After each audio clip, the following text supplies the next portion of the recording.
welcome back to my channel. Yes, today is Thursday, and don't forget to give Crickleter a follow if you haven't already. But let's start with greeting before everything. Hello, my name is Daniel. I'm your host, your guy in the chair. He said it! He said joy. it! Now, since it's the season of giving surprising little gifts, here's one you probably didn't see coming. Apart from Andor, Skeleton Crew is probably the best live-action Star Wars show that Disney have ever made. Oh my god! Yeah, I know that's a bit like saying this particular bout of explosive diarrhea was more enjoyable than the others because I didn't feel like I'd sharted out my own spinal column, but what the hell? In the vast empty desert of fun that is modern Star Wars, even a muddy, fly-infested pond is still better than the alternative.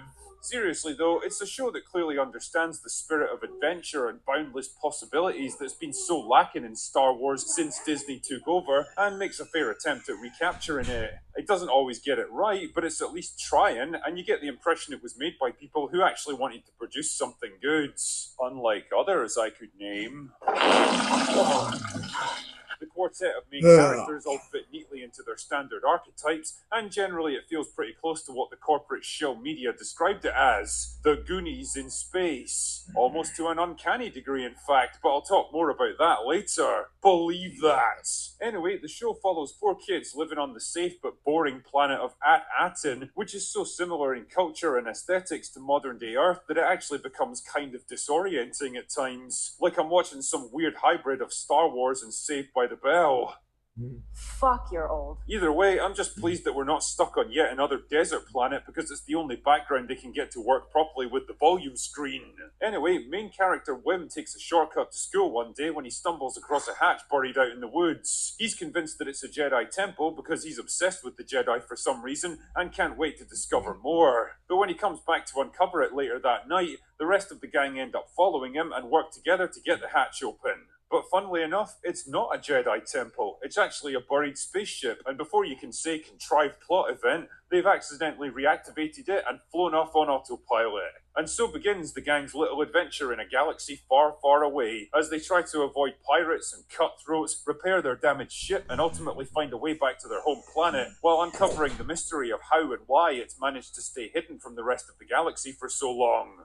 Now, one of the first questions I ask myself about any new movie or TV show is, who was this thing made for? In the case of Skeleton Crew, you'd think the answer would be obvious. Kids. It was even marketed as a kids show, which begs the question, why am I even reviewing it right now? Well, it's definitely not because I'm killing time until Nosferatu comes out, but anyway, I think the truth is a bit more complicated than that. In terms of tone, setup, and characters, Skeleton Crew borrows pretty heavily from all those classic 1980s bunch of misfit kids go on an adventure together movies like Explorers, E.T., Flight of the Navigator, or The Goonies, which leads me to suspect it's actually trying to appeal as much to adults who grew up in that time as the kids they're raising now who probably never even heard of those films. Because let's be honest here, how many kids today even give a shit about Star Wars? The age of the average fan is probably mid-40s by now, but whatever. Maybe I'm just overthinking this stuff. All of this is to say that the DNA which went into this show is pretty easy to pick out, and I guess if you're going to steal...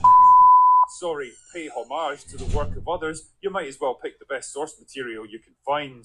And to be fair to the showrunners here, I think they did a decent enough job recapturing the spirit of those movies. The yearning for adventure and excitement that most kids experience, the desire to escape the tedium of a safe but predictable life and experience new places and people, the wonder at being exposed to a much bigger world for the first time. I also get the impression that this is going to be a pretty self-contained little story instead of some crazy galaxy-altering epic that tries to crowbar in a bunch of recognizable characters and settings just to drum up some interest and ends up being handcuffed to the same boring overarching storyline as everything else. This is the kind of thing I want to see more of in Star Wars. Self-contained stories with original characters showing different sides to the galaxy than we've seen before. Pacing-wise, the second episode comes in lean and mean at just over 30 minutes, which is exactly what a show like this should be aiming for. On the other hand, the first episode is more of a slog, mostly because it wastes a lot of time after the ship's been discovered. There's a lot of busy work and travelling backwards and forwards to get the various kids invested, and overall it just feels like a sloppy and inefficient way to get things things moving. In terms of characters, they all fit neatly into their stock archetypes, and if you're inclined to take the Goonies in space approach, it's not hard to see where the inspiration came from. There's the naive but enthusiastic lead who dreams of adventure and exploration, the mouthy, tough-talking sidekick with a chip on their shoulder, the clumsy, cowardly friend who just wants to go home, and the technology nerd whose ideas sometimes outstrip their abilities. I mean, it's not executed with the same energy and likability of the Goonies. There's times when the show can't seem to decide who the main character actually is, and if I was going to be really harsh, I'd say that the old Kathleen Kennedy influence starts to show through with the character of Fern, who keeps trying to muscle in on stuff that Wim should be doing himself, and skirts dangerously close to being another irritating, know-it-all Disney girl boss. But for the most part, the cast all do a decent enough job, and the characters are likeable enough in a slightly sterile, inoffensive way. And I think inoffensive is the operative word here when it comes to describing Skeleton Crew. It'll likely turn out to be a decent, adequate, and ultimately forgettable little adventure that's significant only because everything around it is so monumentally shit. I don't think it's going to stir up passionate sentiments one way or the other, but the best I can say to you is that, well, if you've got children of your own, or you've kidnapped a bunch of them and you need to keep them amused for a while, then Skeleton Crew isn't the worst thing in the world you could put on.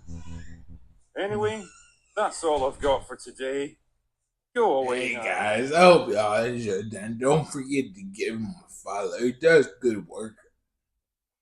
But let's get on to Skeleton Crew. I'm surprised it's as good as it is. Surprisingly. I enjoy it, but you might not. And that's okay. But don't forget to like it if you liked it. Comment if you want to see more. And then subscribe to this else. And don't forget, I hope everyone had a wonderful night. And the rest of the day goes really well. And I'll see y'all in the next video. Bye.